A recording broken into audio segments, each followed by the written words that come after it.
possibilidade de termos na nossa casa, nesta noite, e gostaríamos de fazer uma pequenina apresentação do currículo do professor e do seu trabalho e chamar desde já a atenção que a sua obra assistencial no Brasil, que é grande, está um pouco dependente da parte de donativos e, ao fundo, o professor tem os seus livros psicografados e filmes também, onde poderão realmente, com a sua aquisição, ajudar esta obra assistencial. Todo o produto da venda do que lá está atrás é todo para a obra assistencial do professor Raul Teixeira. Bom, e então o nosso convidado é licenciado em Física e é professor universitário de Física. Pedro, põe lá esse andar, faz favor, desculpa.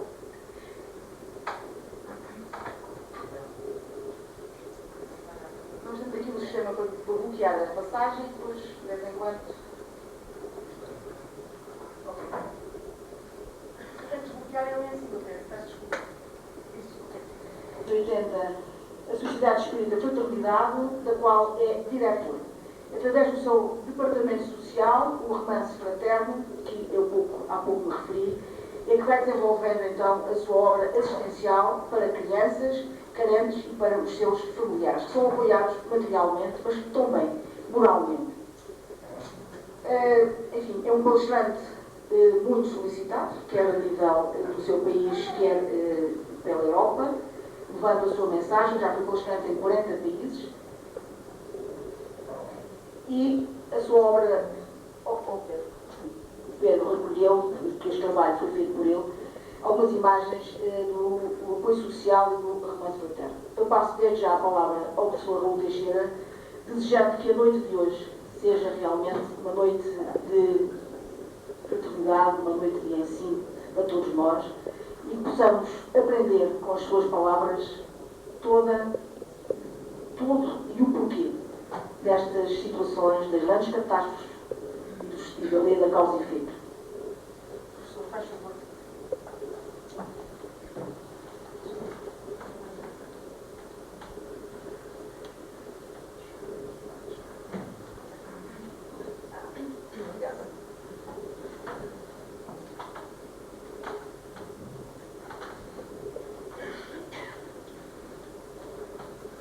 Prezadas irmãs, prezados irmãos, pedimos para que o nosso Pai Celeste e o nosso amigo Jesus de Nazaré nos possam abençoar nesta noite.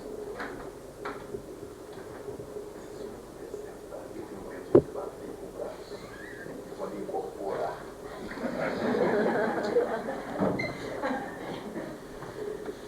O tema que nos cabe desenvolver nesta noite é desses temas muito importantes na pauta do conhecimento espírita. Porque Allan Kardec teve ensejo de se dirigir aos espíritos, dizendo-lhes que com os conhecimentos da doutrina se tornava simples a compreensão da ação da lei de causa e efeito, quando um indivíduo ou outro acabavam por padecer determinadas injunções em suas vidas. Era fácil admitir que essas injunções estariam atreladas ao seu passado próximo ou ao seu passado remoto. No entanto, dizia Kardec, torna-se mais complexo quando queremos entender as razões pelas quais muitas pessoas acabam por sofrer episódios dolorosos em conjunto. Muitas vezes uma família inteira é tragada por uma circunstância infeliz. Outras vezes, uma comunidade, um bairro, uma cidade, um país inteiro ou uma raça é acometida por determinados males. E certamente, nesse contexto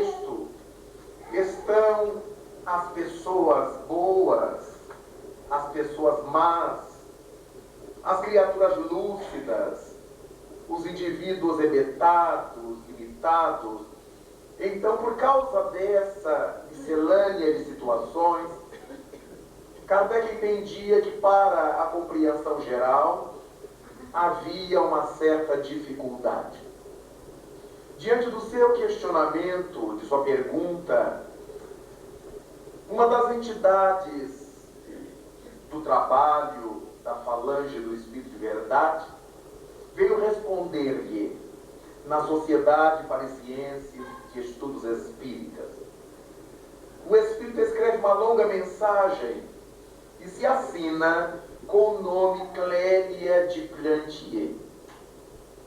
E o Espírito Clélia de Plantier faz com que Allan Kardec observe que o raciocínio que ele usou para uma pessoa ou duas sofrendo certo tipo de dificuldades na vida, poderá ser usado para entender também porque sofre uma família inteira, uma comunidade, seja o tamanho que tenha.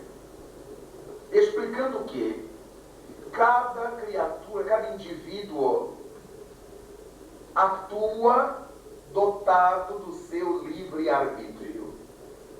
E porque é dotado do seu livre-arbítrio, ele pode cometer desatinos isoladamente.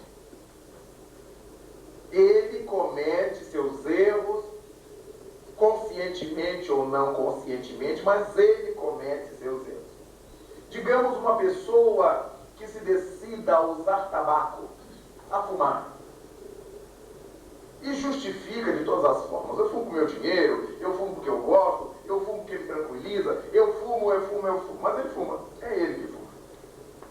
Independentemente dele prejudicar quem esteja no ambiente com ele está causando um problema a si, fundamentalmente.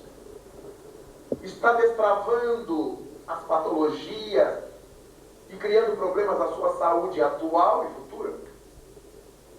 É muito comum que o tabagista acabe a existência corporal, pelo menos com aquele famoso pigarro, com os problemas brônquicos, com os problemas da garganta, gástricos, gastrointestinais, com os enfisemas. E mais do que isto, porque os estudos médicos vão demonstrando que muitos tabagistas acabam por ter hipertensão ou ativá-la, por amputar membros, por sofrer uma série de tragédias, já nesta mesma vida. Então é óbvio que nós estamos percebendo um indivíduo cometendo um desatino ele consigo mesmo. Alguém que resolva, por sua livre deliberação,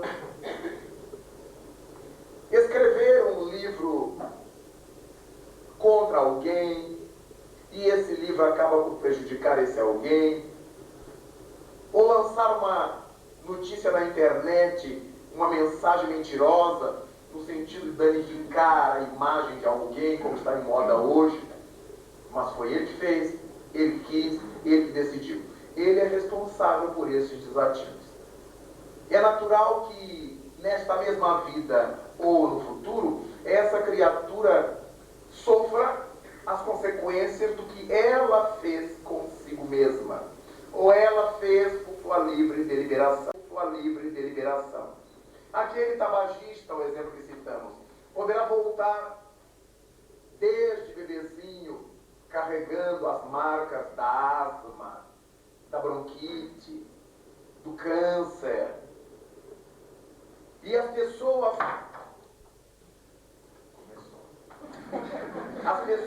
pouco entendidas poderão afirmar, mas como é que Deus faz isso com um anjinho? Porque quem não conhece as teses reencarnacionistas, imagina que o bebezinho que nasceu, nosso filhinho lindo de morrer, é um anjinho. Deus acabou de produzir aquela pérola e mandou para nós. Há muita gente que não passa a ideia de que é um espírito velho, milenário, cheio de achaques, cheio de problemas, que vão desbordar muitos deles agora no novo corpo. É o tabagista de ontem. E a mãe e o pai correm com ele para o médico pediatra de madrugada por causa da asma, por causa da bronquite, por causa disso, e tome remédio, e tome tratamentos, e tome... Por que esse bebezinho já apresenta tanto problema? Porque o bebezinho é o corpo. O espírito é milenário, é velho. E todos os erros que ele aprontou e que prejudicaram-no, certamente agora afloram. Muita gente me diz assim: meu avô fumou até 90 anos, logo não tem problema nenhum. Mas vamos ver como é que ele volta. Aí é que a coisa complica. Eu não acredito nisso, que minha tia é freira, nunca fumou e teve um câncer de pulmão. Mas ela é freira para ver se baixava o facho da exibição passada. E esse câncer de agora é o resultado. Então, a lei da reencarnação nos faz ver isso. Clélia de Plantier, eu estou citando a página dela e desenvolvendo o raciocínio da doutrina. Ela diz que esse indivíduo que pode errar ele sozinho, e naturalmente ele responderá sozinho, poderá cometer erros junto com a sua família. Digamos que a família incite, os pais decidem ao filho: se apanhou na rua, bata também. Qualquer coisa traga que eu resolvo. Não traga desaforo para casa. Essas coisas que a gente encontra na educação para baixo, em tantas famílias. Muitas mães dando aos filhos educação machista. Larga isso aí, isso não é para homem não. Você não é mulherzinha, tem muita mulher nessa casa. Então desenvolve no filho certos hábitos machistas de inoperância, de não colaboração. E o menino, a criança, aprende aquilo. A família toda investe nessa proposta. De repente, uma família toda é inimiga de outra família e se lançam para vinganças, para homicídio. A família toda vende muamba, né? Vende coisa de terceira dizendo que é de primeira. A família toda ganha dinheiro assim, cada um achando que é mais esperto que o outro. Logo, a família toda se compromete naquele mesmo estilo de vida. E volta depois a família toda reunida para, em conjunto, resgatar o erro familiar. É dessa forma que nós achamos muitas famílias em que todos os seus membros têm câncer aos 40 anos de idade. E passam longos anos da vida lutando com esse câncer, até pergunta que nos faremos aos apologistas da genética neste caso: por que é que o Criador da vida nos situou exatamente num tronco genético para ter aquele problema, quando há outras famílias que não têm uma dor de cabeça, não sabem o que é uma gripe ou um resfriado a vida inteira? Logo, há diferenças. Há famílias que morrem nonagenárias e outras que têm câncer aos 40, todo mundo. Há famílias em que todos são hipertensos. Há famílias em que todos têm enxaqueca, em que todos têm problema de coluna. É claro que é genético. Mas nos perguntamos por que é que nós, santificados como somos, reencarnamos num tronco genético cheio de problemas. Há famílias em que todos os seus membros têm comprometimento psiquiátrico. Um é esquizofrênico, outro é oligofrênico, outro aparece logo cedo a hebefrenia. É genético. Mas essa característica genética se deve ao fato de que todo aquele grupo precisava responder pelos seus erros passados daquela forma. Então a divindade nos situou, a divindade os situou num contexto genético em que todos pudessem ter aquele mesmo problema. E um vai ajudar o outro, e vão parar agora para pensar, porque ninguém quer morrer daquilo, ninguém quer sofrer com aquilo. E todo mundo então começa a pensar em como melhorar a vida, e como mudar a vida, e faz o regime tal, e come tal coisa, e toma tal remédio, e se trata dessa ou daquela maneira, os cuidados com a vida que antes não tiveram. A família toda é cardíaca. Então, quando nós cometemos desatinos em família, voltamos para acertar. De repente, nós cometemos erros classistas. Digamos que sejamos médicos de um grupo de abortistas. O grupo ao qual eu pertenço, todo mundo aceita e pratica o abortamento sem maiores problemas. Para nós, é tudo normal. Aquilo não passa de um tecidozinho, de uma carninha, e que se pode tirar sem maiores dificuldades. A medicina está aí avançada, as técnicas desenvolvidas. Para os indivíduos que não têm essa percepção do espírito. E hoje em dia já há outros que sabem, ou pelo menos afirmam saber dessa realidade espiritual, mas eles acham que não tem nada a ver. A vida na Terra é uma coisa, a vida do espírito é outra coisa. Eles não imaginam que o que nos distingue dos espíritos é simplesmente a frequência vibratória. É o fato de estarmos num corpo material. Mas nós somos iguaizinhos. Somos espíritos quanto são espíritos os desencarnados. Pois bem, é óbvio que todo esse grupo de profissionais, e no caso que eu citei aqui da medicina, e que adota essa postura, ou que adote a postura de matar o sujeito que eles não podem recompor, a eutanásia, há um grupo de profissionais que pensa assim, e se acha com a verdade. Então eles praticam o que bem entendem. É natural que depois encontremos esse grupo de profissionais reencarnando sob determinados estigmas. Quando se fala de abortamento, por exemplo, é natural pensarmos que Deus vai dar outro corpo àquele espírito, sem dúvida.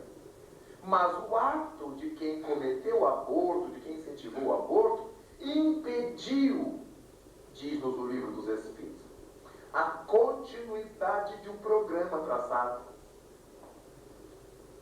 Quando nós estamos nos preparando para chegar ao mundo no corpo físico, a gente vem com uma programação a cumprir. E chega alguém lá e corta esse programa.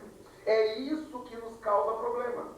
Porque muitas vezes aquele indivíduo que teve a vida física podada viera com uma programação de recompor a sua sociedade para resgatar seu passado, de ser um benemérito da sociedade, de ser um inventor daquela sociedade, um descobridor para facilitar a vida daquela comunidade.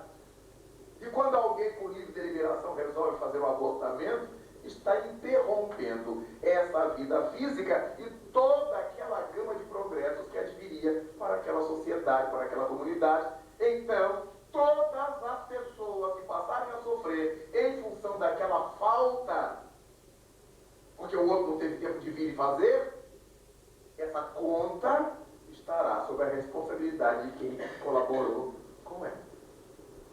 Então, antigos médicos, abortistas, antigos médicos que amavam a eutanásia, a despeito de qualquer coisa, eles voltam hoje, naquela sociedade em que criaram esses problemas, e compõem essa comunidade enorme de gente que morre na fila dos centros de saúde sem conseguir atendimento.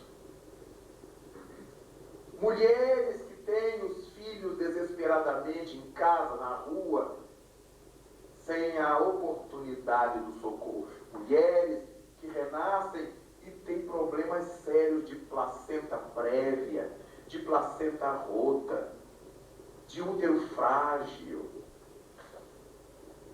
Em outros casos, carregam problemas de hipermenorreia, de amenorreia, os problemas tudo ligado às condições genitais femininas, frigidez, se nascem homens em potência precoce, e os complexos psiquiátricos, os problemas psicológicos que acompanham essas dificuldades físicas. Porque a mulher que tem essas dificuldades de procriar, ou de se relacionar com seu companheiro, ou de encontrar um companheiro, naturalmente que isso afeta o psiquismo. Os homens também. Imaginemos um moço de 20 e poucos anos já carregando a impotência precoce, enquanto a sociedade cobra dele casar, montar família, e ele também. Então, ao lado do problema orgânico, tem o problema moral, que a pessoa sofre.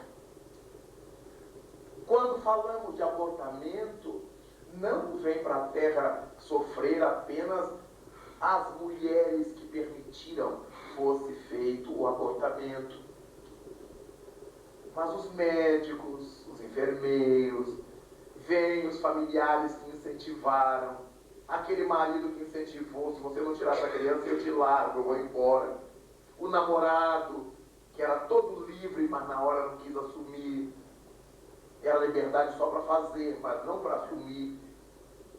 Então, todo o pessoal envolvido virá envolvido nessa problemática. Desse modo, todo aquele grupo de antigos profissionais da saúde volta na comunidade com dívidas a pagar nessa área de saúde. Embora a sociedade tenha o dever de atender, mas exatamente eles renascem ali pela possibilidade que terão de não serem atendidos. Porque Jesus Cristo nos disse assim: o escândalo é necessário, o problema é necessário, dada a nossa condição evolutiva. Mas ai daquele que o provoque. Então, se alguém precisa passar por um determinado problema, a vida encaminhá-lo-á para que passe o problema, sem que eu precise ser a mão da justiça, sem que eu precise provocar aquilo sobre os outros. Por isso Cristo diz que aquele que se envolver na questão está mal. Ai de quem provoque o escândalo. Dessa maneira, todos resgatamos o que precisamos da maneira como a divindade estabelece.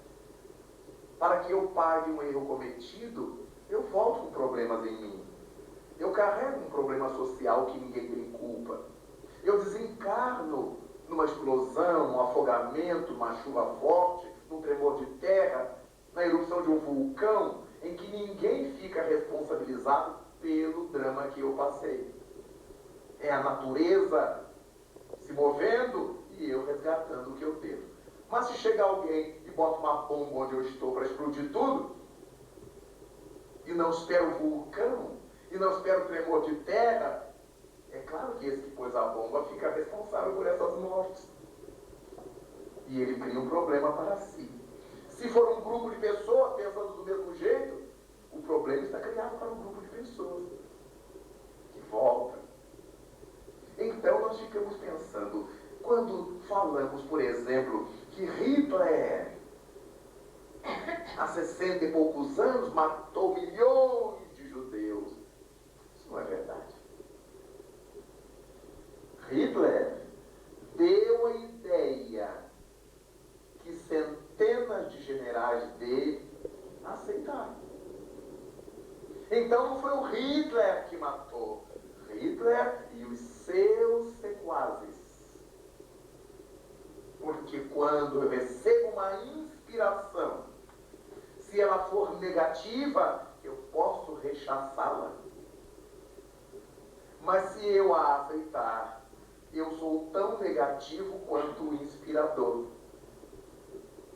Se eu recebo uma inspiração positiva para fazer uma coisa boa, eu posso rejeitá-la. Mas se eu a aceitar, eu serei tão nobre quanto quem me inspirou. Por isso que a gente fica com o mérito, por isso que a gente fica com os débitos.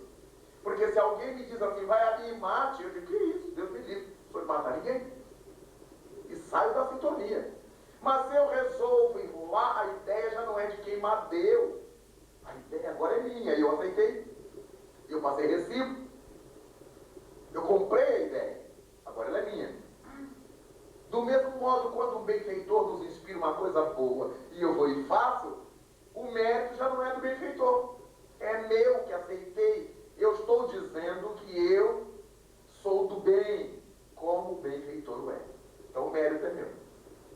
É dessa maneira que nós estamos o tempo todo ouvindo as propostas de Jesus para ver se a gente faz. Se a gente fizer, o mérito não é de Jesus, o mérito é nosso.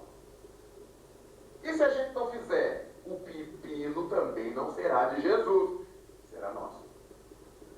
Então, o tal do livre-arbítrio nos leva para esses problemas sérios. Quando hoje nós ficamos olhando lá para aquele continente africano, tão amado e tão abandonado pelos próprios africanos, e vemos em alguns lugares aquelas minas explosivas terrestres que foram ali sepultadas durante a última guerra, ou durante muitos conflitos que houve nesses países. E ninguém sabia onde é que estavam essas minas enterradas. Na atualidade, os indivíduos que vivem ali, que nasceram ali, caminhando pelos campos, crianças brincando pelos campos, vão pelos ares, perdem parte do corpo, perdem os pés, perdem as pernas, perdem os braços, as mãos. Quando consideramos a lei de justiça divina, quem são essas pessoas que estão voltando para viver nesse lugar cheio de minas terrestres explosivas? Dá tempo de serem aqueles que puseram as minas ali. São jovens, homens, mulheres, com muito menos de 60 anos, que tiveram tempo de ir ao além, se dar conta do que haviam feito e serem trazidos de volta. Vai nascer lá. O escândalo é necessário, mas ai de quem o provoca. Então estamos vendo uma comunidade inteira sendo vitimada por determinado problema mecânico, bombas no chão, ou por determinado problema de saúde. Todas as pessoas que nascem em determinada região sofrem carência de iodo, então tem bófio, como no Nordeste do Brasil, em algumas partes. Por que esse grupo todo tem bófio? É falta de iodo, mas por que esse grupo nasceu ali onde haveria aquele problema? E a falta de iodo determina o aparecimento de vários outros problemas. Por que a divindade me pôs para renascer naquele grupo de pessoas? Toda uma comunidade, expiações coletivas. O grupo cometeu desativos juntos, todos juntos. O grupo resgata junto. Mas há uma coisa muito interessante, porque de repente nós vivemos num país e a nossa cidade é preconceituosa. Digamos que eu vivo num lugar onde não se aceita o turco. Preconceito étnico. Ou num lugar, numa comunidade que não se aceitam negros. Ou que não se aceitam chineses, amarelos. É óbvio que esse não aceitar passa de pai para filho, né? Isso é cultural. Como as brigas entre árabes e judeus. Cultural. Eles não sabem por que estão se matando. Uma história que começa lá longe antes de Cristo, com a velha história do lendário Sansão destruir uma comunidade com uma queixada de burro. Desde lá essa história vem seguindo. Vejamos, está introjetada no inconsciente coletivo de árabes e judeus. As criancinhas já são treinadas a matar e a morrer, a virar tochas humanas, bombas humanas. Mas a gente se pergunta, nesse grupo de gente que sofre ali, renascendo geração em geração, em nome da violência, estão aqueles mesmos espíritos que começaram tudo isto ainda? Muitos estão, mas a maioria já não é. Por que isso então continua acontecendo? Por quê? Porque quando nós falamos de violência que explode lá no Oriente Médio, lá no Iraque, lá em Serra Leoa, lá no Deus me livre, nós temos a sensação de que não temos nada a ver com isso. Essa é uma guerra deles lá, a violência deles lá. Acontece que nós carregamos essas forças violentas dentro de nós. Como nos lembrou Freud, carregamos a pulsão para Eros, para a vida, para o bem, para a saúde, para o equilíbrio, e a pulsão para Thanatos, para baixo, para o negativo, para a morte, para a destruição, para a calúnia. Todos carregamos por dentro de nós essa dualidade. Freud associou isso a esses dois deuses, ao deus do amor, Eros, à morte, Thanatos. Mas o Espiritismo nos diz que isso é a nossa bagagem. O quanto de coisas boas que já aprendemos a fazer, o quanto de negatividade que ainda existe em nós. Allan Kardec escreveu no seu livro O Céu e o Inferno que uma só existência é um tempo imensamente curto para que a gente se liberte de todo o mal que nos sobra e para que a gente conquiste todo o bem que nos falta. Então nós renascemos. E quando eu brinco com a minha mulher em casa, com meu filho, agrido meu colega na rua, atraiçoo minha mulher, meu marido, meu amigo, meu filho, meu pai, meu irmão, eu estou sintonizando essas frequências da violência. O que o Espírito André Luiz chamou de faixas mentais. Quando eu cometo um ato bom, eu dirijo minha onda para a faixa desse bem que eu estou fazendo. Eu enriqueço essa faixa do bem com o bem que eu fiz. E por contrapartida, eu recebo dessa faixa uma nutrição positiva que me anima a fazer o bem de novo. Daí a pessoa que faz o bem, quanto mais bem faz, mais deseja fazer. E a que faz o mal também. A criatura faz o mal, amanhã ela elabora um jeito melhor para fazer mal. A polícia descobre, ela elabora outro jeito, porque ela está sendo alimentada pela frequência negativa do mal. Ora, o mal que alimenta a guerra no Iraque, na Palestina, em Serra Leoa, ou onde quer que ela apareça, se alimenta dessa mesma faixa de violência, de agressividade, em que eu me vinculo quando brigo em casa, com o marido, com o filho, com a mulher, quando traio, quando faço, aconteça. E recebo a contribuição dessas mesmas energias envenenadas. Então eu estou participando da guerra lá longe, embora esteja aqui, lindo e maravilhoso no continente europeu, comendo meu bacalhauzinho em Portugal, ou meu tutu em Minas Gerais, no Brasil. Parece que eu não tenho nada a ver com isto.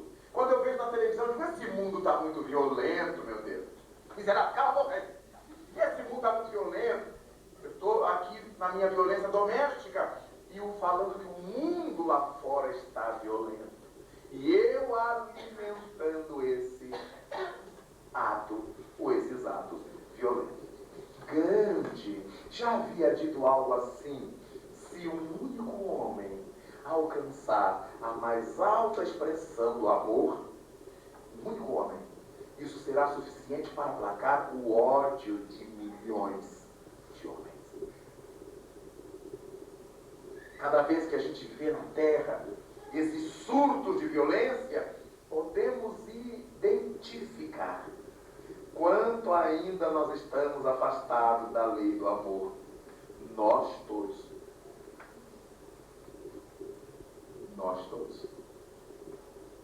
Não adianta eu olhar a televisão e vir alguma coisa e dizer assim, este mundo está perdido.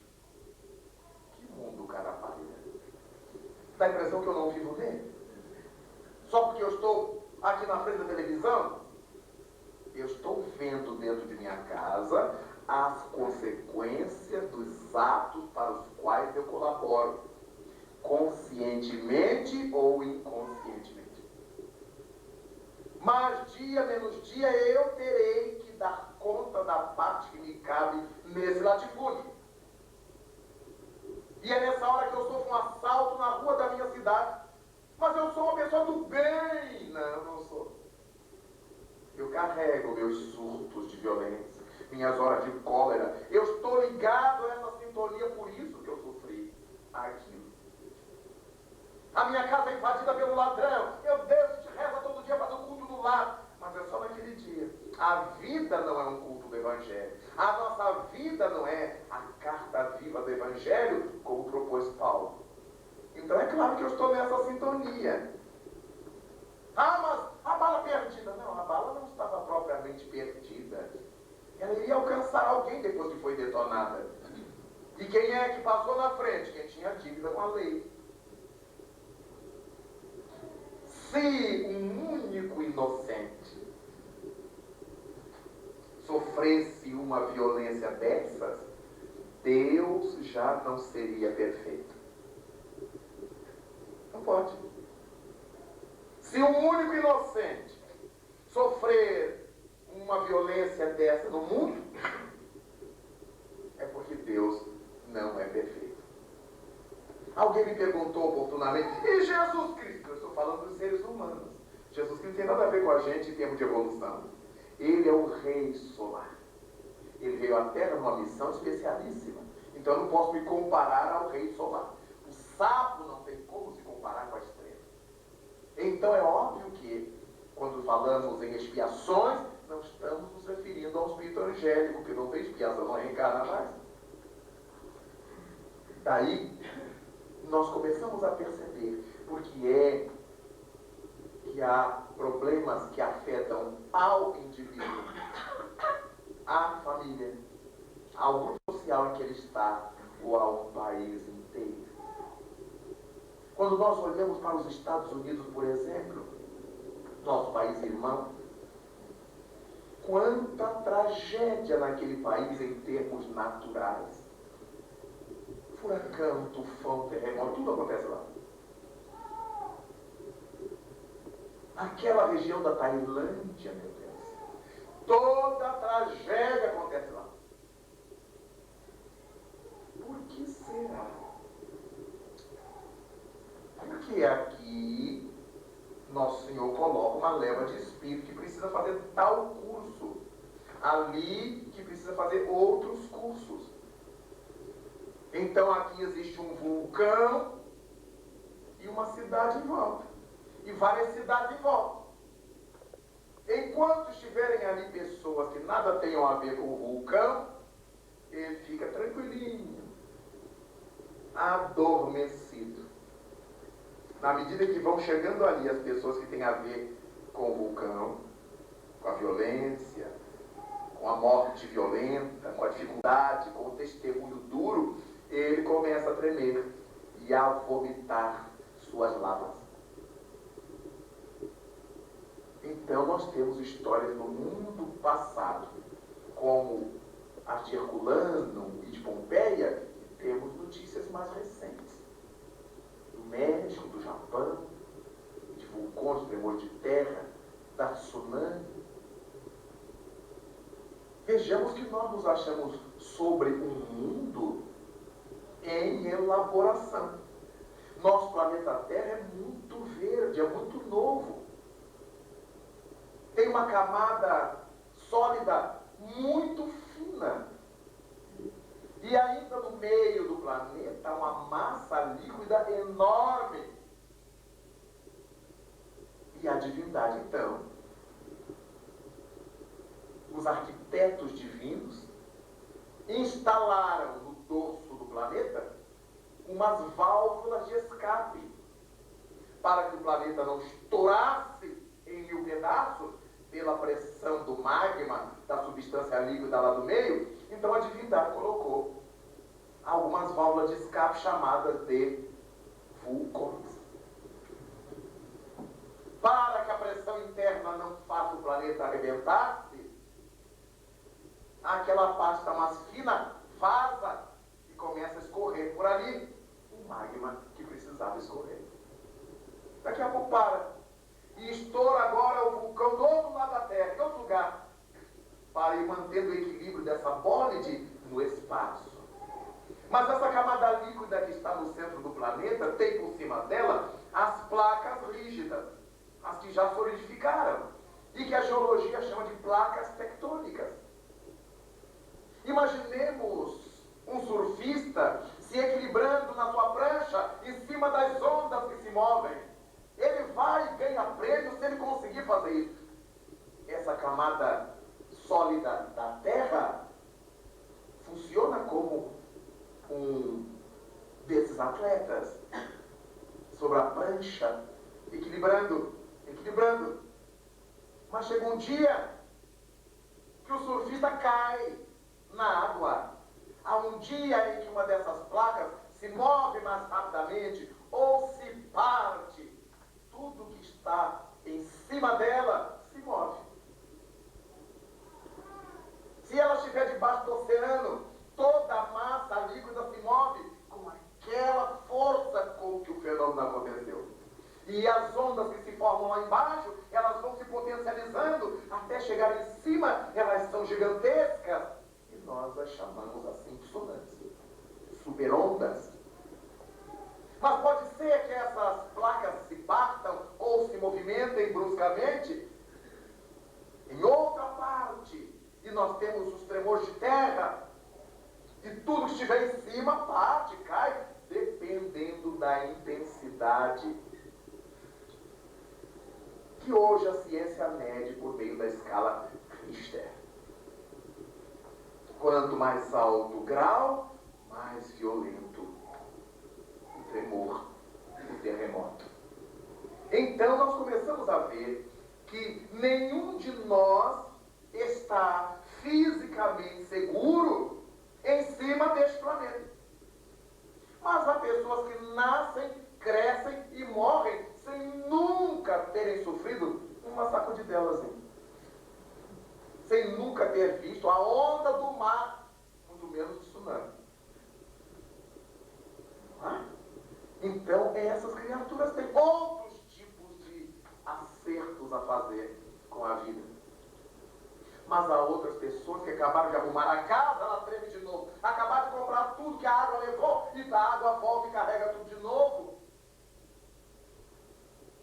E curioso é que as autoridades vão retiram-na dali para um lugar seguro, mas algo dentro delas arrasta de novo para ali. E ocorre tudo outra vez, e morre gente outra vez. É como se a criatura fosse chamada por um magnetismo para ficar naquele lugar, ou para ir àquele lugar. Então, quando pensamos na lei de causa e efeito, e nos flagelos coletivos, nos acidentes coletivos, estamos diante de indivíduos que carregam o mesmo tipo de título. Os espíritos oportunamente me deram uma imagem muito curiosa, porque eu perguntei: eu tenho que ir nesse ônibus, dê um jeito, eu tenho que ir nesse ônibus. E aí alguém troca, pode ir, meu senhor, vai, entra lá. É o ônibus que despenca, é o ônibus que explode, ou o avião. E aqueles que não estão com a mesma emissão, que não liberam o mesmo fluido, não se sintoniza com aquele lugar, com aquele ambiente, com aquelas pessoas. Eu acho que eu não vou hoje não. Acho que vou trocar meu horário, eu vou mais tarde. Eu acho que eu vou desistir. São essas pessoas que a gente depois ouve no noticiário, que estiveram no balcão, que trocaram a passagem, que venderam para outro, que não quiseram deixaram ir, que perderam, que ficaram presas no trânsito. Porque nenhuma pessoa que não deve, paga. Só paga quem deve. Porque a cada um é dado conforme suas obras.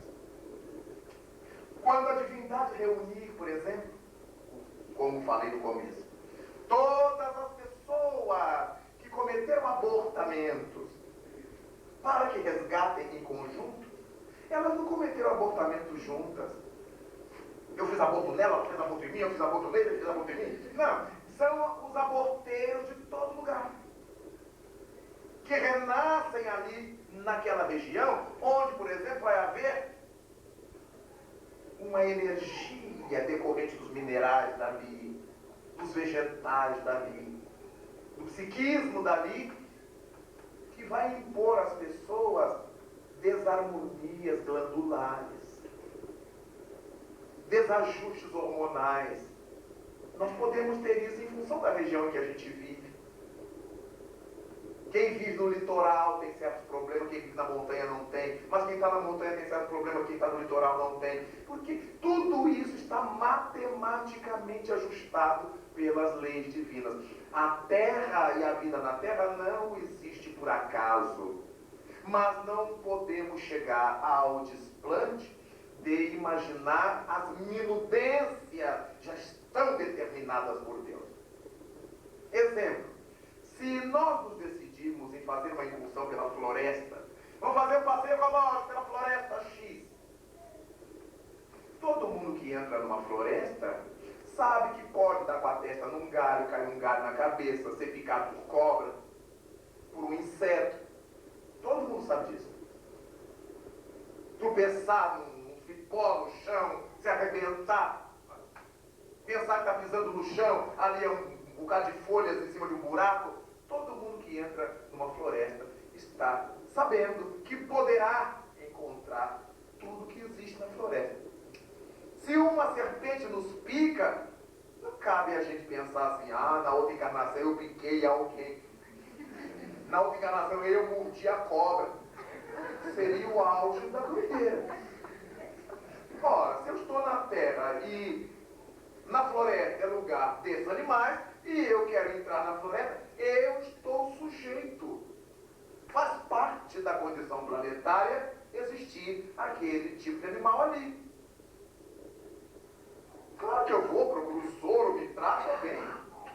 Isso não vai aumentar meus valores morais, nem vai diminuir meus valores morais, eu não trato uma cobra. Então, não vamos chegar nesse ponto de esmiuçar tanto, de achar que tudo... Não, eu estou tomando esse café hoje, mas já estava escrito que eu ia tomar esse café. E ia ser café fraco. E ia ser frio. Porque na outra encarnação eu servi café fraco e frio para alguém. Ninguém vai chegar a essa patologia. O espiritismo não existe para isso.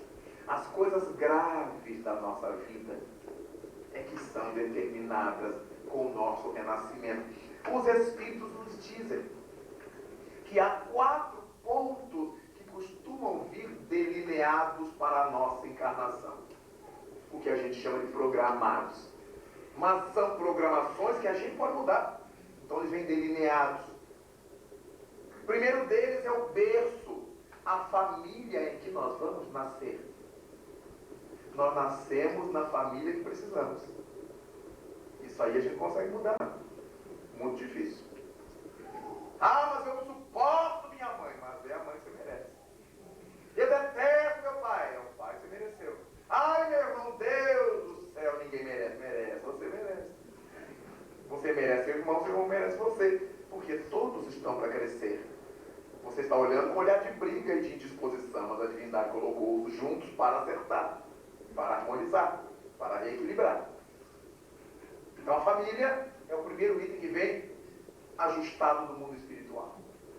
Então eu sou atraído magneticamente para aquele grupo genético que carrega as possibilidades que eu preciso para dar conta das minhas dificuldades, para desenvolver meus valores. Aquela família será ideal. Segundo ponto, a nossa profissão. Curioso. Porque nós pensamos quase sempre, por causa da educação doméstica, que a profissão é uma atividade para ganhar dinheiro, sobreviver. Mas os benfeitores da humanidade não entendem assim. Por isso é que a lei do trabalho é uma lei divina. Não é uma lei do Ministério do Trabalho, é uma lei divina. Então por que a gente tem que trabalhar? Cada qual de nós é um espírito que vem de múltiplas encarnações com bagagens diferentes, com conhecimentos diferentes, com conquistas diferentes, com valores diferentes. Então a divindade, ao nos colocar todos juntos, deseja que nós troquemos entre nós esses valores. Eu ofereço minha contribuição à sociedade, fazendo o que eu sei fazer. E a sociedade me retribui com um benefício que eu aprendi a chamar de salário, para que eu possa viver na terra. Então há uns que sabem cantar, tem uma voz maviosa, tem uma melodia, sabe interpretar o instrumento. Então eles oferecem esse presente auditivo, esse presente sonoro à humanidade. E a humanidade lhes retribui, na medida em que gostam, para que ele sobreviva com aquela função. Há outros que vêm para a Terra com esse ideal de salvar a vida, de tratar os doentes. São chamados de médicos. Mas isso lá longe eles eram chamados de bruxos, de feiticeiros, da tribo, de pajés. É esse pajé antigo que deu ensejo ao esculápio de hoje, ao senhor doutor, à senhora doutora em medicina. Então nós começamos a ver que esse espírito, no meio de tantas bagagens, nessa encarnação ele quer usar essa para ajudar a sua comunidade. E qual a importância de um médico? Meu Deus, ninguém viveria sem um médico. Mas de repente nós vemos o alfaiate, costureira, costureira. Quem é que ia viver sem essas criaturas? Então é aquilo que ele sabe fazer melhor e quer oferecer à sociedade. Em nível inconsciente, já foi ajustado lá antes dele vir. O outro é engenheiro. Se não fossem os engenheiros, a gente não estaria neste prédio, a gente estaria na nossa casa, a gente não estaria nas estradas, a gente não viajaria de ônibus nem de avião, porque tudo isso é feito por engenheiros. Nas suas respectivas especialidades, cada um dando o que sabe. Eu sou engenheiro que vou trabalhar com a energia elétrica. Eu sou engenheiro que vou trabalhar com os planejamentos. Eu sou engenheiro que vou trabalhar com os cálculos matemáticos. Eu sou engenheiro que vou trabalhar com as barragens. Olha quanta coisa. Então o trabalho profissional tem diante dos bons espíritos esse valor de nós prestarmos uma colaboração à sociedade. E a sociedade nos retribui com o salário.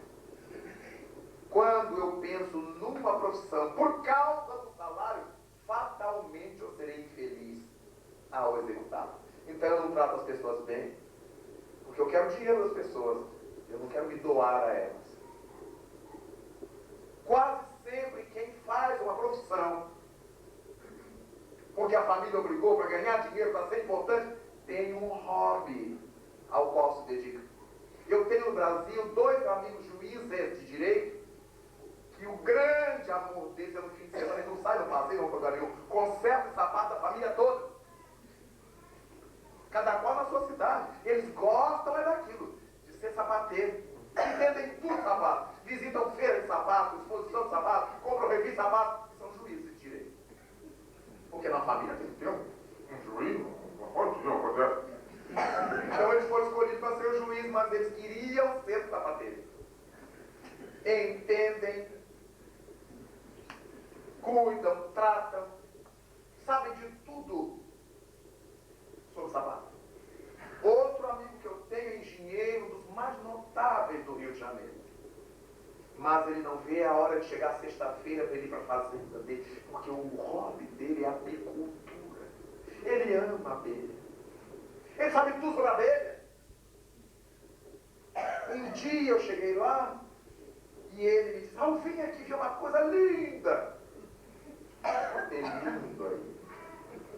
Ele cavucou assim o chão e me mostrou um tubo de barro. Eu não conhecia aquela abelha. Parece um mosquitinho. Faz um mel maravilhoso dentro daquele tubo de barro debaixo do chão. Ele me disse o nome na ocasião, eu já esqueci, porque eu não sou especialista em abelha e não guardo essa agricultura toda na cabeça. Tenho medo até da ferroada. Então, mas eu nunca tinha visto, eu não sabia que existia essa abelha. Mas existe. E me mostrou um livro onde tinha várias outras abelhas. Abelhas que fazem sua colmeia no oco dos troncos, debaixo da terra. Olha uma coisa doida, eu não sabia que tinha esse mundo todo de abelhas. Passei a admirar meu amigo. Mas ele é dinheiro naval. Ganha muito bem, porque trabalha no Brasil e fora do Brasil, mas a paixão dele é a agricultura. E vende, e manda, e faz, acontece, e sabe o mel que é medicinal, o mel que é para isso, o mel que é para aquilo. Meu Deus do céu. O que ele foi fazer na engenharia naval? Mas faz bem as duas coisas. Mas há pessoas que não fazem bem as duas coisas. Então a profissão. O nascimento, né? A família, a profissão. Terceira coisa que vem delineada é o casamento. Ou não. Porque é graças à união na terra que nós vamos dar conta de um lado muito sério da nossa existência. O reencontro da família. A formação da família. Então nós precisamos encontrar aquela alma ligada a nós. Não é que já veio assim amarradinho, grampeadinho, mas aquela cuja sintonia eu consigo captar. E pelo nível de desenvolvimento, é a pessoa com quem eu posso me unir. Dentro dessa programação cósmica de semelhantes que se atraem.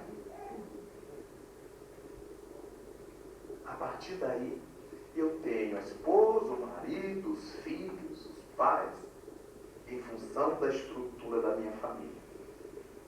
Aqueles que vêm para montar a família, eles emitem esse sinalzinho, né? Aquele sinal, aquele LEDzinho fica acendendo e apagando até que passa alguém. Ai, mas que moça interessante, que rapaz interessante. E um se aproxima do outro, um se aproxima do outro, às vezes com antipatia, diz o jeitinho, é com ele que ela vai casar. Quando a moça se aproxima de um rapaz que ela põe muito defeito nele, é que ela está prestando muita atenção nele. Quase sempre os casais assim, quando eu conheci fulano, achei tão antipático. E foi com ele que ela casou, ou foi com ela que ele casou. Eu fico procurando alguém que eu acho muito antipático, mas até hoje eu acho muito simpático. Eu já vi que meu destino é esse, né? De ficar como eu estou. O casamento, então, é a terceira coisa que costuma vir delineada. Mas aqueles que não têm esse LED psíquico, não force a barra. Ah, mas eu gostaria tanto de casar. Mas se não apareceu, não saia caçando. Porque poderá pegar a primeira fera que aparecer. Casar-se para cumprir um papel social é terrível. A gente se une a alguém que a gente encontrou lá dentro. Não porque todas as minhas filhas se casaram, eu tenho que casar. Todos meus amigos se casaram, eu tenho que casar. Isso é uma tolice. É uma ingenuidade. E é um perigo. Ah, mas eu já tenho 30 anos, vai ter 40, 50, mas fica na paz. O que é nosso virá. Se não vier, não estava no nosso programa. Ficar solteiro, querendo casar-se, faz parte da nossa expiação. Várias vezes que eu conversei com o Chico Xavier, nosso saudoso Chico, ele me disse que seu sonho de menino era ter uma família grande, casar-se, ter muitos filhos. A mesma coisa com o Divaldo Franco. E eu cheguei a namorar uma moça porque ela me disse que toparia ter os 12 filhos que eu queria ter. Minha mãe teve 6, eu queria dobrar. Eu acho lindo aquela mesa enorme, com o menino gritando, e a mãe desesperada.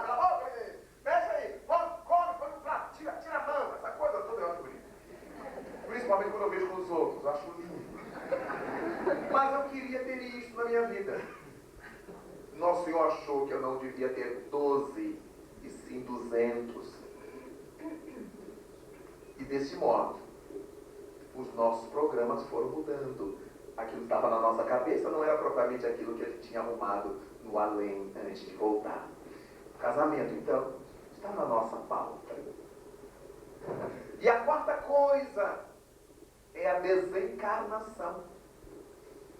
Por que é a desencarnação? Porque a nossa desencarnação corresponderá ao nível dos nossos débitos, ao nível dos nossos valores, ao bem que a gente já conquistou ou ao mal que a gente ainda está atrelado. Então verificamos que da profissão ao casamento, à desencarnação, tudo isso nós podemos interferir. Eu posso ser apaixonado por uma pessoa com a qual eu não quero me casar, eu quero me casar com a outra, que eu não tenho tanta paixão, mas ela é mais bonita, ela é mais rica, ela é mais poderosa. Eu posso alterar isso. Eu posso ter a tendência para ser apicultor, mas a minha família quer que eu seja padre, freira, monge, budista, etc, etc, e eu vou ser. Eu posso alterar esse programa. Mas então quando eu altero, eu sofro castigo? Não. Porque eu posso não ter me casado com Mariazinha, porque eu senti amor, e me casar com a Terezinha, porque eu tenho interesse, mas eu vivo dignamente com a Terezinha. Eu trato bem das coisas que ela tem. Eu gosto das coisas que ela tem, mas eu respeito, eu trato bem. Eu não me conspurco. E eu acabo fazendo uma boa reencarnação ao lado dela.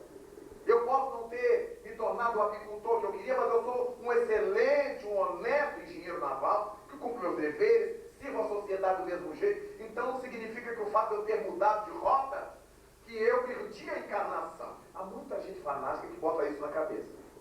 Nós perdemos a oportunidade quando deixamos de cumpri-la para fazer o mal.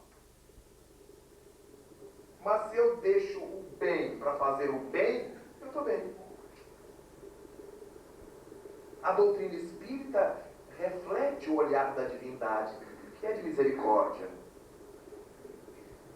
Então é óbvio que meu emprego eu posso trocar.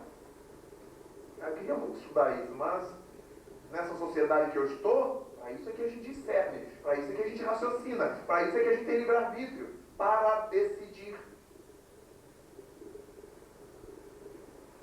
Então é ótimo que o Espiritismo nos aclare sobre isto. Então, em função da gente vir para a Terra com esses 4 pontos delineados, a nossa vida vai seguir um determinado nível de trajetória.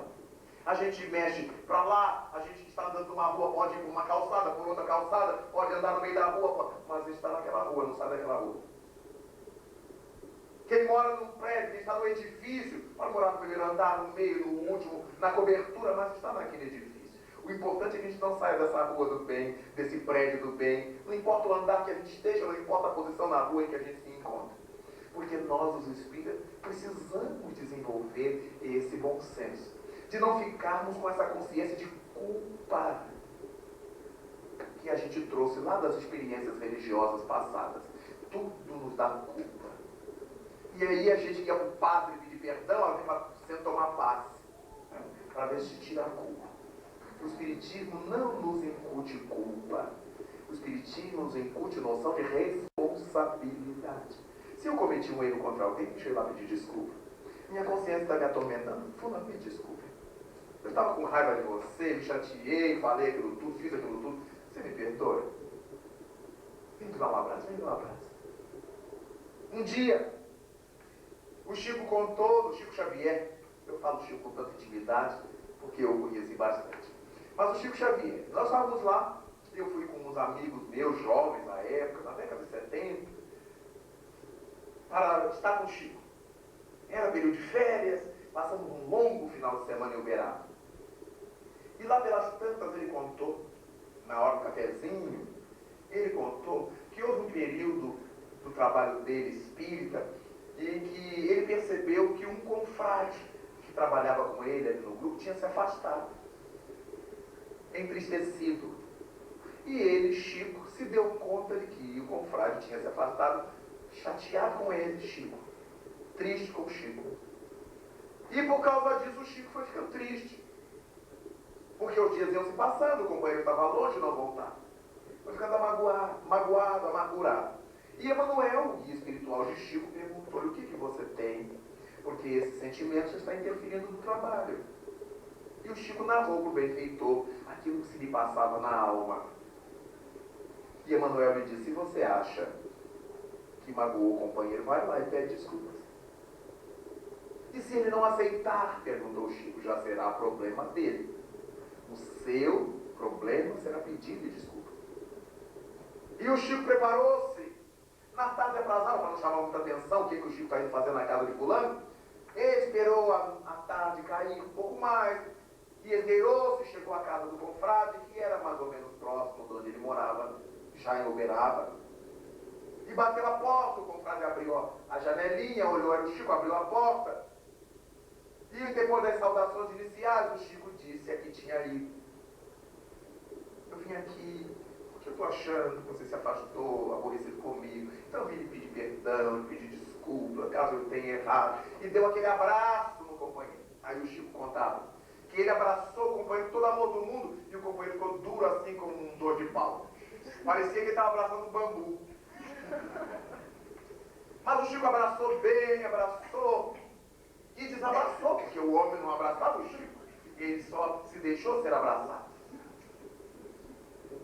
E na hora que o Chico ia saindo, se despedindo dele, diz Chico: eu não sei se você é muito humilde ou se é muito sem vergonha. Aí como é que o Chico quer dizer que era humilde? Ele viu passar por sem vergonha, porque eu fui muito sem vergonha. E foi embora feliz, porque ele tinha cumprido o papel dele. E todos nós precisaríamos viver assim, cumprindo o que nos cabe. Nós não podemos viver por causa do juízo do vizinho, por causa do julgamento de fulano de Beltrano. E é por causa disso que eu acabo cometendo erros junto com fulano de Beltrano, porque eu não sei dizer não aos meus colegas. Eles querem usar droga e eu tenho que usar também, senão eles vão achar que eu não sou colega dele. Que achem. Que achem. Fulano vai cometer tal coisa, eu tenho que cometer junto, senão eu não sou amigo. Não, amigo não é o que faz bobagem junto. Amigo é o que respeita o outro, é o que entende o outro, mas que não faz tudo que o outro faz. Então nós precisamos aprender a assumir responsabilidade nossa e não fazer o que todo mundo está fazendo. A linguagem do mundo é essa: mas todo mundo faz, mas todo mundo erra, mas todo mundo bebe, mas todo mundo fuma, mas todo mundo transa, mas todo mundo mente. Mas nós vamos responder por nós. A cada um será dado conforme suas obras, disse Jesus. Os maus exemplos não podem servir de exemplos para nós. Se eu quero tomar o exemplo de alguém, que eu os tome quando forem bons, mas não quando forem maus. Porque eu ficarei compelido a resgatar depois um dele. Ou do grupo aliciado por ele. Nós somos capazes de fazer um bom caminho terrestre. Temos conhecimentos suficientes para isto. O Espiritismo nos apetrecha com esses conhecimentos. E que se a gente não os tenha, porque não tem a dignidade de estudar o Espiritismo, usufrui, tira proveito, toma paz, quer conversar com guia, quer receita, mas não assimilar o Espiritismo para viver melhor, para sermos mais úteis no mundo. Este é o problema da gente com o Espiritismo. Não é que o Espiritismo seja fraco, o centro espírita não tenha força. Não é o Espiritismo que tem que ser forte, é a gente que tem que ser. Então, quando pensamos nas expiações coletivas, pensemos naquele psicoímã, porque haverá um dia que o Senhor deverá arrastar todos os preguiçosos, todos os linguarudos, os maledicentes, todos. Mas é natural que haja, por parte da divindade, esse psicoímã que arraste todos os homens de bem.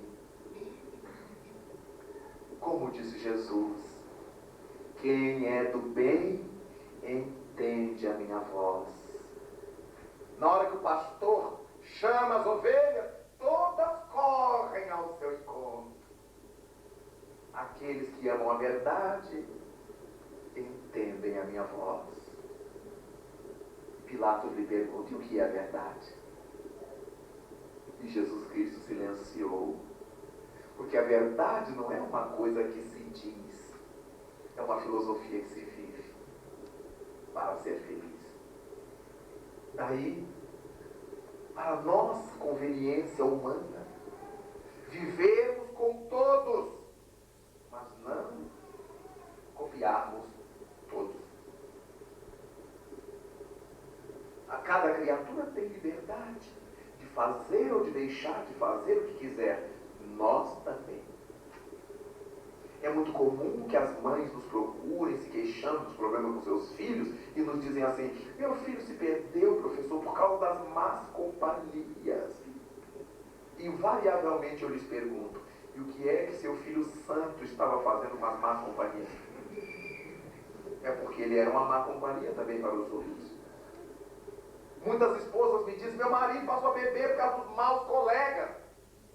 E por que os maus colegas não ficaram abstêmios por causa do bom marido que a senhora tem? Por que sempre a gente é que copia o mal? Por que os maus nunca nos copiam no bem?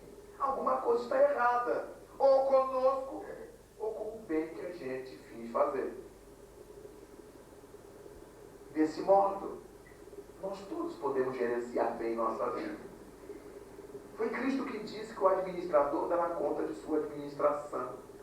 Não é só a administração da fábrica, do templo, do centro espírita, a administração da nossa vida. Nós vamos ter que dar conta da administração da nossa vida.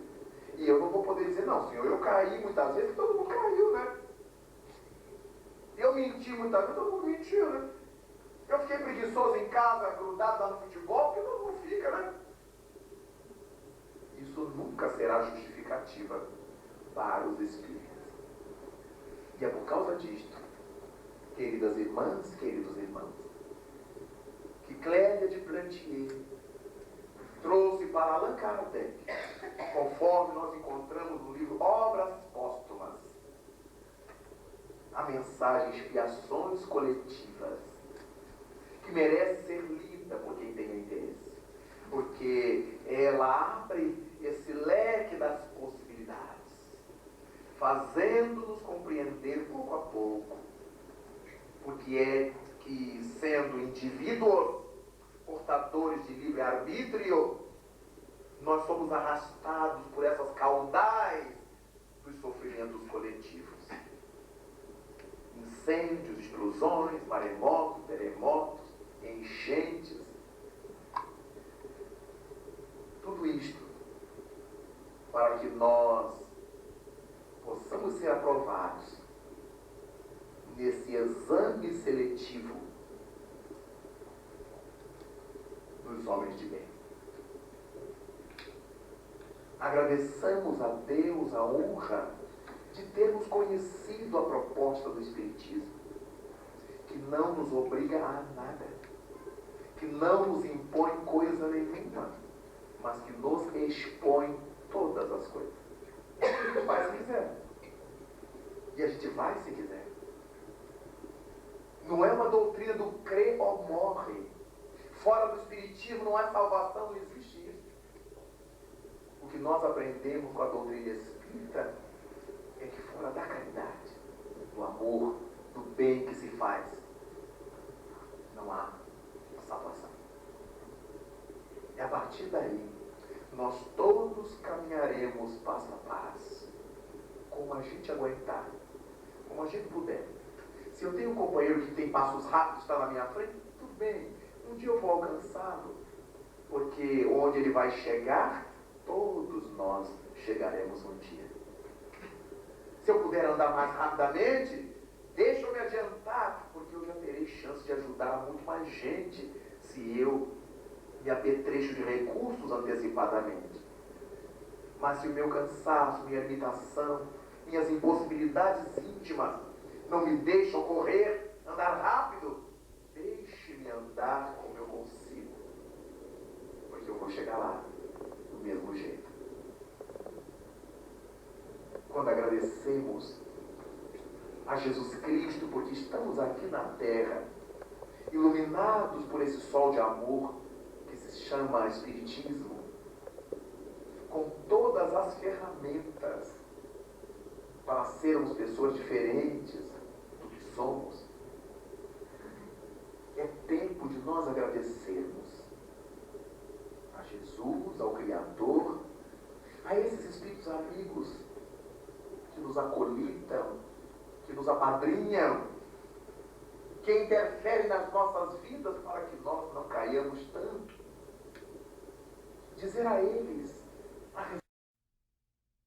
meu Pai, enquanto tanta gente se atude pelo mundo afora, e como se estivéssemos em plena anomia, nos afastamos de Ti. Rogo-te as forças necessárias para mim e para toda a humanidade pelas estradas do progresso por onde ela vai. É a partir de tudo isto, Senhor, que eu gostaria imensamente de ser por Ti bem visto, discípulo Teu e Teu amigo, ovelha Tua, Teu servidor, para que pelo mundo onde eu passasse, tivesse a condição de enxugar as lágrimas e de fazer cessar o peso de qualquer dor.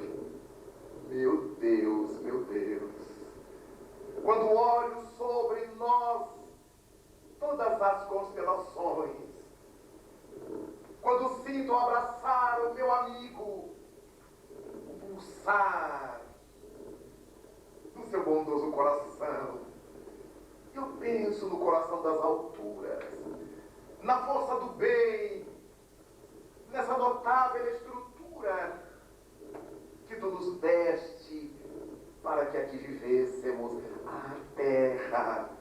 E com todo esse amor que a Tua mensagem encerra, que Te posso pedir nessa hora de crise, que Te posso rogar nesses tempos de dor, se não for, Senhor, a honra de servir-Te e de espalhar amor. E é por essa razão, quando ouvimos ao longe os cânticos distantes da Galileia,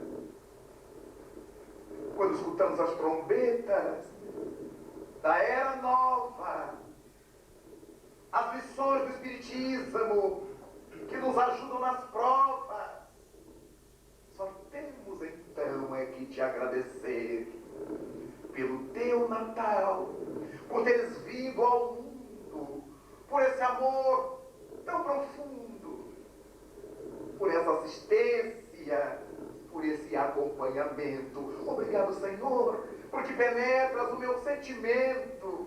Obrigado, Senhor, porque me aturas. Segura minhas mãos, fazendo-as mais seguras, para que eu possa, firmado em Ti, avançar por esses campos afora, com tristeza, limitações embora, servindo-Te, porém. E agora, quando ouvimos as vozes celestes, os cânticos do além, queremos falar-Te, amigo devotado, segue ainda ao nosso lado e deixa-nos dizer-Te, cheios de emoção, Ave Cristo. Teus pequenos discípulos, que Te queremos amar, Te saudamos hoje e Te agradecemos nestes tempos da terra, em que novas bênçãos nos chegam e que encontramos na paz o limiar. Muito obrigado.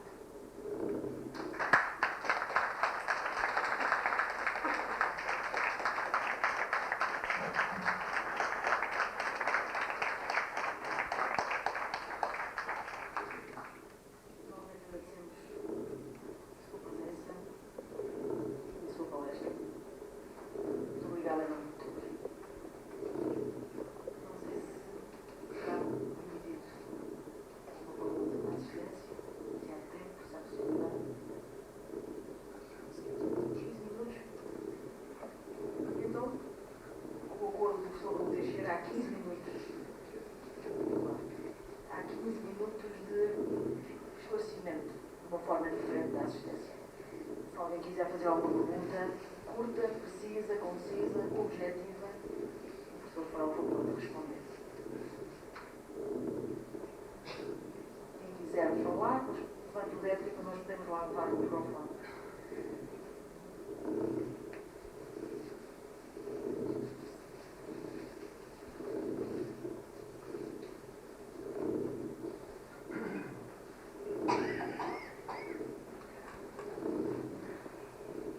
Aqui no nosso país, assistimos há pouco tempo à aprovação da lei de descriminalização do aborto.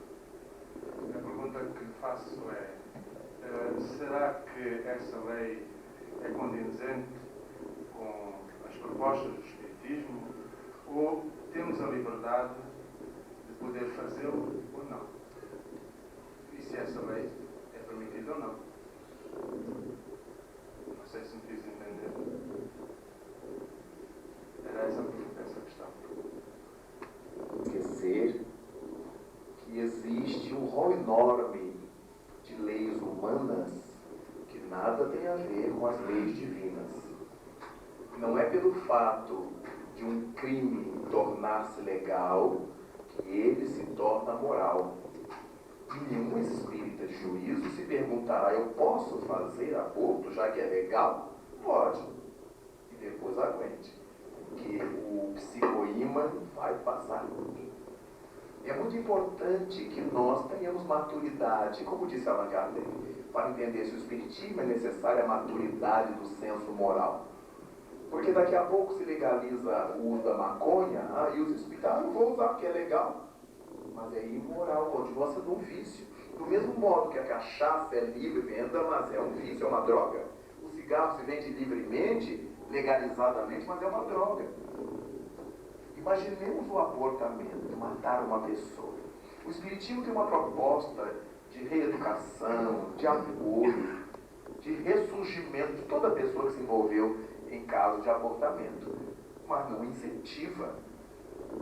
E uma das coisas, acompanhando de longe o movimento dessa lei aqui em Portugal, uma das coisas que me impactou positivamente é que mesmo as autoridades governamentais tendo-a chancelado, muitos médicos, a ética do bem. Agora imaginemos se os médicos não querem fazer, os espíritas vão lá fazer, porque é legal. Não, isso não tem sentido. Nós sabemos a distinção que existe entre aquilo que é legal e aquilo que é moral. Nem tudo que é moral está nas leis. E nem tudo que está nas leis é moral. Mano, porque senão eu começo a matar meus filhos e digo, não, é que ele não precisava viver mesmo, é a lei de causa e efeito. Não é isso. Quando eu falei de lei de causa e efeito, é uma lei divina, não é uma lei médica, nem uma lei política. É lei de causa e efeito, é feita por Deus. Se a criança não tiver que ficar, ela desencarna. Ela nasce e morre com todo amor dos pais. Ela nasce e desencarna. Mas se ela vem e fica, não há legislação que tenha o direito de arrancar essa criança ou de dizer para o pai tirar ou nada disso. Então não podemos misturar causa e efeito com lei humana, com lei civil. Causa e efeito é lei divina. Quer dizer, a gente só não aceita a responsabilidade. Ah, ela é doente, mas não é doente para transar? É só doente para ter o filho? Então, temos que ter bom senso. A gente começa a querer justificar o injustificável. Quando a gente não pode criar uma criança, a gente não a mata, a gente entrega para adoção. Deixa no hospital que o hospital, os médicos, o serviço social encaminham essa criança para uma outra família. Por que eu me dou o direito de matar? E se eu mato meu próprio filho, o que é que eu não sou capaz de fazer com outras pessoas? Então não há justificativa. Qualquer justificativa, ela pode ser legal. Ah, é um aborto porque ela sofreu estupro. Tudo bem, mas o estuprador não a matou e ela matou o filho, ela é pior do que ele. Então deixa essa criança nascer. Eu não quero ver essa criança. Deixa ela nascer, o hospital encaminha, porque é muito negativo uma mulher tingir as mãos de sangue do seu filho. Estupro ou não estupro, é seu filho, está nas suas entranhas.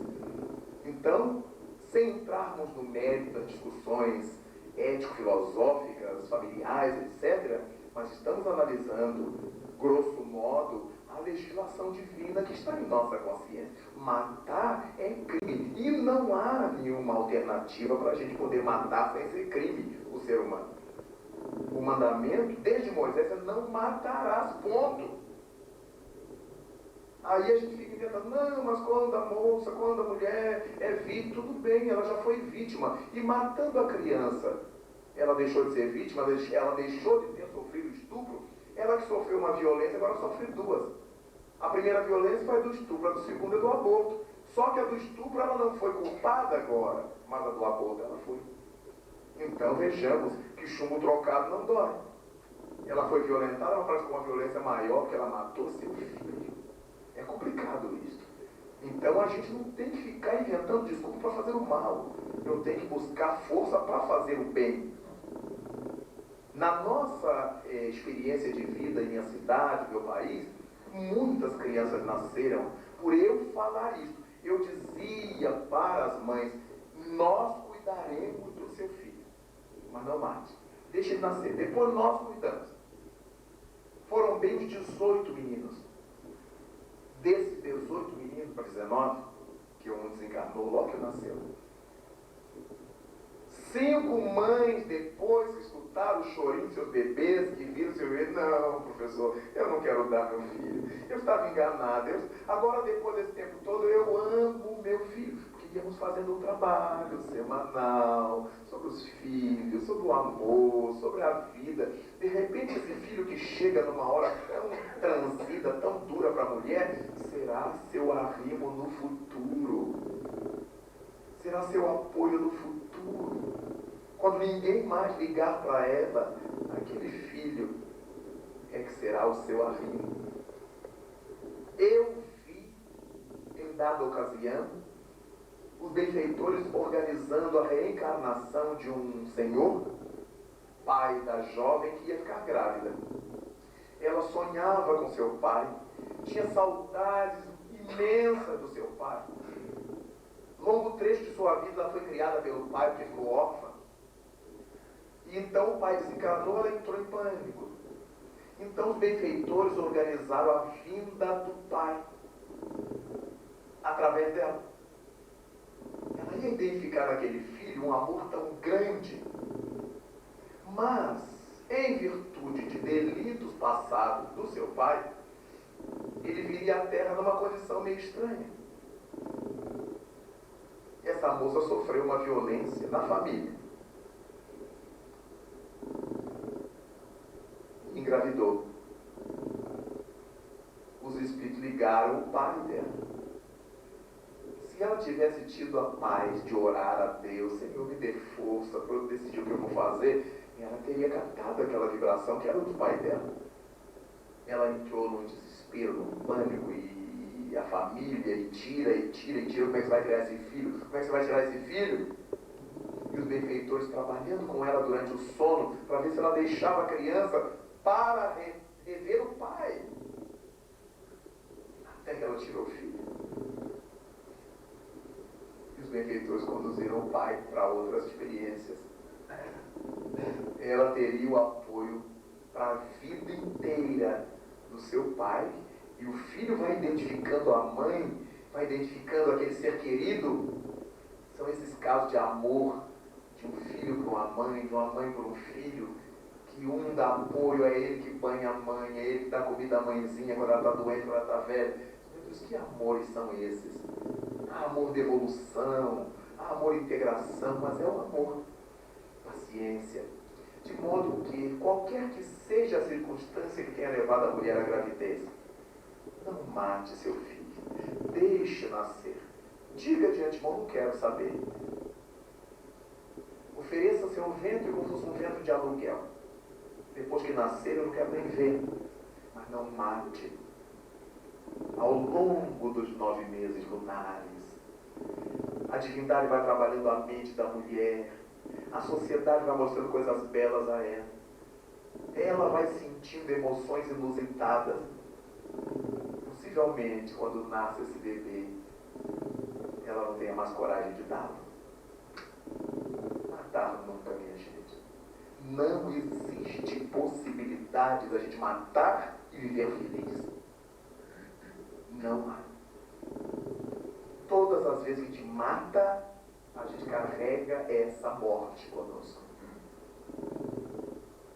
Daí, muitos conflitos psiquiátricos mais tarde, de muitas mulheres, de muitos maridos que não conseguiram se perdoar. O Espiritismo ensina que as pessoas se perdoem, aprendam a se perdoar, a se desculpar, a se compreender. Mas isso é muito difícil. Principalmente se a criatura já traz outros débitos que se somam a este. Vamos deixar que a vida flua. Muitos pais orgulhosíssimos, vaidosíssimos de suas funções sociais, dizem: tirar meu filho só se me matar. Onde a criança deveria ser mais bem guarnecida, hoje em dia é onde ela corre maior perigo, no ventre de sua mãe. Isso é um paradoxo sem tamanho.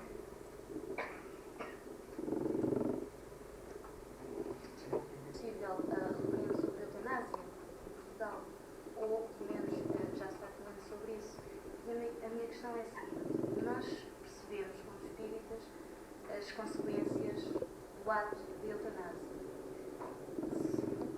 O que me faz ainda pensar um bocadinho sobre o ato eleitoral, eleitoral não, mas de decisão em termos civis, é até que ponto é que nós espíritas, ao nos pronunciarmos sobre aquilo que nós defendemos e que, para além de acreditarmos, sabemos que é verdade, não estamos a impor para as pessoas que não percebem uma verdade que elas não conseguem aceitar. Ou seja, não estamos a tratar do seu próprio livre-arbítrio. Por outro lado, compreendo que, não atuarmos neste sentido, podemos estar a tomar o mesmo ato que Pilatos fez quando disse que ele lavava as suas mãos. Não sei se me fiz compreender. Eu creio que sim. O que se passa é, se eles legislarem corretamente ou equivocadamente, eles darão conta da sua administração. Os espíritas não temos que pesar sobre a decisão de ninguém, mas os espíritas fazem parte da sociedade e precisam dizer o que pensam, para que a gente não erre por omissão. No Brasil, com relação às leis do aborto, que também estão em tramitação, e tudo leva a crer que serão aprovadas, ou que será aprovada, mas a Federação Espírita Brasileira, associada a outras religiões, realizou um ato com mais de 100 mil pessoas em Brasília, dizendo não ao aborto, com todas as explicações. A Federação Espírita Brasileira mandou ao Congresso Brasileiro, ao Congresso Nacional do Brasil, um documento elaborado por médicos, por juristas, com todas as formas de interpretação da questão para uma contribuição aos legisladores. Eles poderão ler, tirar algum proveito, jogar aquilo fora, mas os espíritas não teremos errado por omissão. No caso da eutanásia é a mesma coisa. Quem quiser fazer a eutanásia vai fazer. Como com lei ou sem lei, quem quer fazer aborto faz, sempre fez. Mas quando nós chancelamos, somos responsáveis. Quando nós nos omitimos, somos corresponsáveis. Então nós apresentamos o que pensa o Espiritismo a respeito e deixamos o povo pensar. Então nem nós vamos impedir o livre-arbítrio de ninguém, porque quem quer se suicidar se suicida. E não pede licença aos espíritos, não pede licença a ninguém. Então não será a fala do Espiritismo ou dos espíritos que vai impedir o livre-arbítrio de quem queira se matar. E em muitos casos nós verificamos que o problema da eutanásia não é simplesmente porque o doente já está sem possibilidade de cura, é que a família já não aguenta mais gastar, cuidar. Então entra o interesse pessoal também nisto. Porque é simples, não precisamos fazer eutanásia. Os médicos disseram assim: fulano só está vivendo que a máquina está ligada. Qual é o interesse dos espíritas nisso? manter uma pessoa ligada à máquina ali até quando? Então, doutor, é só isso, então desliga as máquinas. Fulano só está vivendo que a máquina está ligada. Mas se a máquina ficar ligada, a saúde volta, o organismo se recompõe? Não. Vai ficar a mesma coisa e a pessoa ali presa enquanto a máquina funcionar. Não tem sentido, não tem lógica. Isso não será eutanásia. Agora, se há possibilidades que o doente não tem paciência de esperar, ou a família não quer gastar, aí é outra conversa. Porque nós não podemos esquecer que a nossa medicina terrestre, em largos campos, ainda é regida pelas propostas materialistas. A nossa ciência oficial não admite a existência do espírito. Então, quando nós, os espíritas, falamos, eles riem da gente.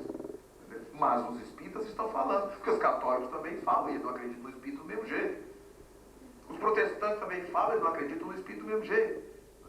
Então, o mesmo lado espiritual que a igreja evoca, que os protestantes evocam, que os outros religiosos evocam, o espiritismo evoca, com a sua interpretação própria, mas evoca Deus, a alma, etc. Agora, não é lícito, não seria justo que o movimento espírita organizado silenciasse diante de uma questão que aflige a sociedade, tão grave que é. Então, cabe aos órgãos espíritas competentes mandar a sua contribuição.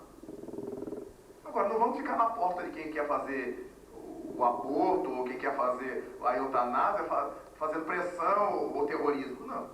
Nossa palavra é essa, nossa visão é essa, nossa contribuição é essa. Foi isso que fez Jesus Cristo. Aquele que quiser vir após mim, negue a si mesmo, tome sua cruz e siga-me. O Espiritismo faz a mesma coisa. Apresenta a sua proposta e continua fazendo o seu trabalho. E cada um decide por si. Em verdade, não são as leis que nos mandam matar ou deixar de matar. É a nossa índole. É a nossa índole. Então, o Espiritismo, como uma estrutura imbricada no meio social, precisa dizer à sociedade o que é que o Espiritismo pensa, como é que nós, os espíritas, pensamos. Dessa forma, meus queridos irmãos, eu lhes quero agradecer imensamente por terem aqui estado, pelo carinho, pela presença, depois de tantos anos sem vir pregar em Lagos. Tem aí quase uma vintena de anos, estamos voltando a esta casa, onde estive com tanta alegria no passado, preguei aqui em cima, uma salinha menor, agora encontro essa sala bonita, essa casa bonita, amplificada, bem haja, os espíritas de Lagos por esse bom gosto. É tão bom a gente pregar espiritismo num lugar bonito, agradável. Há muitos espíritas que imaginam que a humildade seja o relaxamento. A gente entra no centro que está escuro, os fios de pendurado, aquele monte de papel pregado na parede, porque se confunde humildade com relaxamento. É tão bom quando a gente cuida bem do lugar onde a gente gosta de estar e onde a gente vai ficar um bom tempo. Então, eu quero transmitir meus parabéns, porque eu não conhecia a fachada do prédio, né? Eu sabia o número, mas já não conhecia a fachada do prédio, porque ficou bonita. É um trabalho do bem. A beleza faz parte das leis divinas. Tudo que Deus faz é de uma beleza contagiante. Meus parabéns a todos. E aqueles que estão se acercando do Espiritismo, os que estão vindo pela primeira vez, bebam mais dessa água lustral. Penetrem nesses livros de Allan Kardec. Estudem com seriedade, reflitam, discutam para entender melhor.